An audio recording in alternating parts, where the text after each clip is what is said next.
Hello दोस्तों, कैसे आप सभी लोग। आप लोग का हमारे चैनल में फिर से स्वागत है। मैं आज आप लोगों के सामने एक पॉलिटी का एक टॉपिक तैयार कर रहा हूँ जो है राष्ट्रपति। राष्ट्रपति के बारे में जितने भी अनुच्छेद हैं, महत्वपूर्ण अनुच्छेद जो एग्जाम में पूछे जाते हैं, उनको मैं आप लोगों के सामने क्लियर करूंगा बहुत कम समय में और अच्छी तरीके से। अब देखिए, जैसे हमारे देश के राष्ट्रपति राष्ट्रपति जैसे आपको पता है हमारे देश के पहले नागरिक होते हैं। तो इनसे संबंधित जो भी आर्टिकल्स एग्जाम में पूछे जाते हैं, मैं आज आप लोगों को उसके बारे में बताऊंगा। जैसे राष्ट्रपति राष्ट्रपति किस आर्टिकल में आते हैं? राष्ट्रपति अनुच्छेद 52 या 52। आर्टिकल 52 के तहत भारत का एक राष्ट्रपति होगा जो हमारा संविधान कहता है।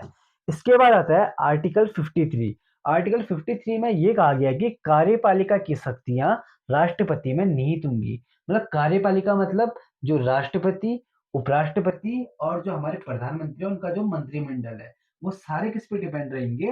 राष्ट्रपति पे। अब राष्ट्रपति कैसे डिपेंड रहेंगे? जैसे आपने देखा ही होगा, कोई भी बिल अगर हम लाते हैं, तो जैसे लोकसभा राज्यसभा में तो लाते हैं, अगर वहां से पास हो गया तो हो जाता है।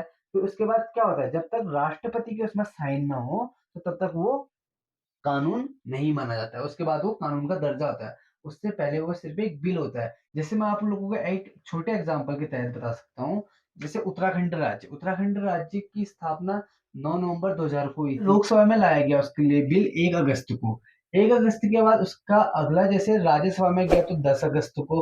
उसके बाद 28 अगस्त 2000 को, जब तक उसमें राष्ट्रपति के साइन नहीं हुए तो तब तक वो राज्य नहीं बना। तो ऐसे कोई भी चीजें किस पे नीड होती है?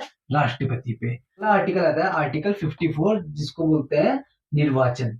निर्वाचन में क्या होता है, जैसे हम अपने देश में राष्ट्रपति को चुनते हैं या वंशानुगत चल रहा है, चुनते हैं ना उसको, तो उसको चुनते हैं। तो ये हमें शक्ति कौन देता है? आर्टिकल 54, जिसके द्वारा हम अपने राष्ट्रपति को चुनते हैं।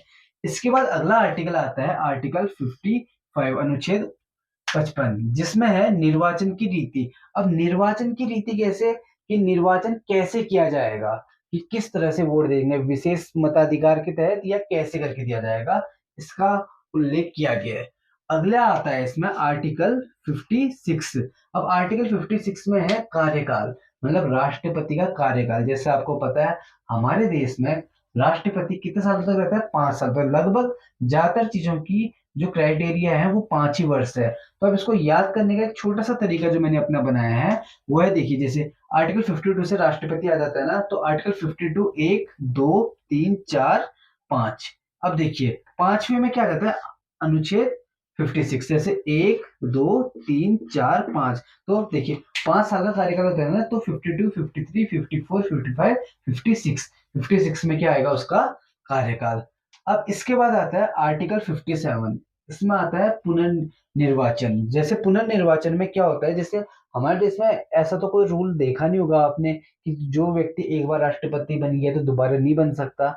हमारे देश में ऐसा कोई रूल है ही नहीं कि हमारे देश का कोई एक बार राष्ट्रपति बन जाए तो कितने बार भी हमारे देश का राष्ट्रपति बन सकता है। पर इसी में एक छोटा एग्जाम्पल देख सकते हैं, जैसे अमेरिका। अमेरिका में कोई भी व्यक्ति राष्ट्रपति सिर्फ केवल 2 बार बन सकता है। ठीक है, अगला देखिए आर्टिकल 57। आर्टिकल 57 के में तो नहीं, यही है, सॉरी, आर्टिकल 58। आर्टिकल 58 के लिए क्या है?